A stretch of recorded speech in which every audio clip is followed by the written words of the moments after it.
এই ক্রাইসিসের সময় শতকরা 30% তেলের বরাদ্দ আমরা কমিয়ে দিয়েছি এবং কৃচ্ছ্রতা সাধনের উদ্দেশ্যে সরকারি কর্মকর্তাদের আপাতত লোন সুবিধা যেগুলো আছে সেটাও কাটিল করা হয়েছে ফর দি টাইম বিং। মাননীয় সংসদ সদস্য নিশ্চয়ই অফিস পেয়ে খুশি হয়েছেন, আবার গাড়ি না পেলে নাখুশ হবেন।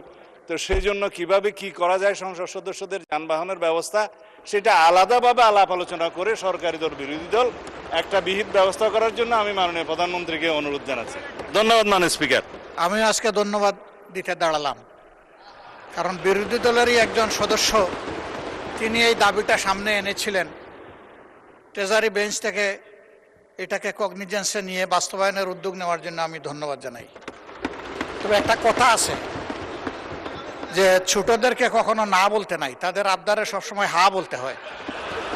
হাসনাত আবদুল্লাহ বলে ফেলেছে, সাথে সাথে না না বললে আমি বেশি খুশি হইতাম। আমি চিন্তা করেছিলাম যে এত বড় খবরের পরে বিরোধী দল থেকে কিছু মিষ্টি খাওয়াই দিব, কিন্তু এখানে এসে বাধাগ্রস্ত হয়ে গেছি, পারলাম না, একটা ধাক্কা খাইলাম। মাননীয় স্পিকার, আপনাকে ধন্যবাদ।